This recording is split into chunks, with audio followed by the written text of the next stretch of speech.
Hey, do you want to learn how to use the basics of Snatcher Son 3.0? Alright. Well, the place to start is on the toolbar where you can see the little spider icon. Clicking that will open the Snatcher Son pane. Or if you can't see that, and by the way, I'm using an old browser. I'm using Internet Explorer 6.0, but this works fine. The software works fine on all versions 5.0 and up. Works great with tab browsing too. If you can't see that, if your toolbar is hidden, you can go over to the menu, click on Explore Bar, and you'll find Snatcher Son here. And then the pane opens. And it's telling me I have an old version of Internet Explorer.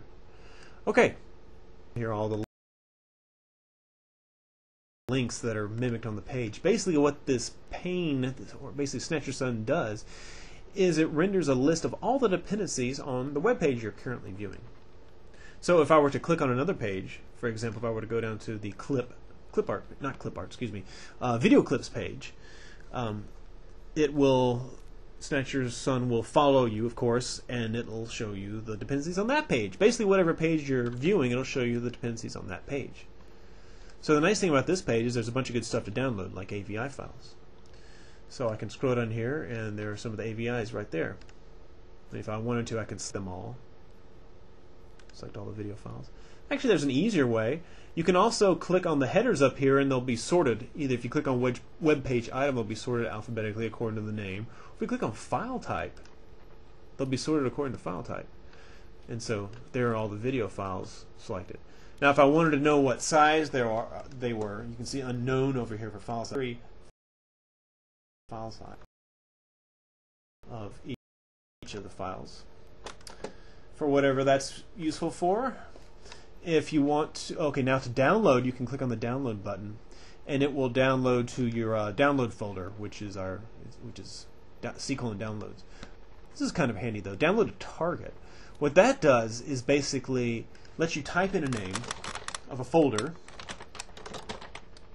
So I'll type in Simpsons videos, and when you press OK, it'll create that folder name underneath your download folder and start downloading. And you can see all the little spiders running and downloading things. Wow, this is actually going pretty fast. Let's let it finish. So this is a lot more convenient than right-click, save as, right-click, save as, right-click, save as, right-click, save as. If you wanted to, you click this button right here, too late, to stop the downloads. This will take you to your folder. It'll open Windows Explorer if you want to go see exactly what you've downloaded right now. You can do that. You can change your download folder here. This will take you to the options page. The options page is fairly simple. There's just a few options here. Let you explore that. Of course, you've seen these. This is the help page, which is an online help site, and hopefully all of the issues that have been discovered by users have an answer to them on the website. And then this is basically the About page, which actually shows a little register cart. If you click on that, you'll see the About box, which tells you how many days you have left, and then if you click on this, it'll take you a link to register. Now, if you've already registered, you will not get a reminder when you start the application, and you'll also see your name right here. And I believe the link as well changes to just Snatcher Son. Let's see, I believe that's just about all of the major features. Oh yes, there's one more thing. If you wanted to, you can click here, you can view the source of the web page. That's actually not handy, really, because you've got the exact same thing right here, source. But there are some pretty cool features.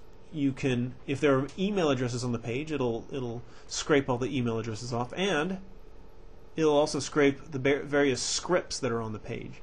So if you want to snag some scripts from a site, you can do that, and when you click on a script, it'll open it up in Notepad, and then you can save it to a file wherever you want to. So you can see it's a pretty simple application, but it's useful. You can do some very quick, save yourself some time doing some downloading. Well, I hope it proves to be a useful tool for you. So, enjoy.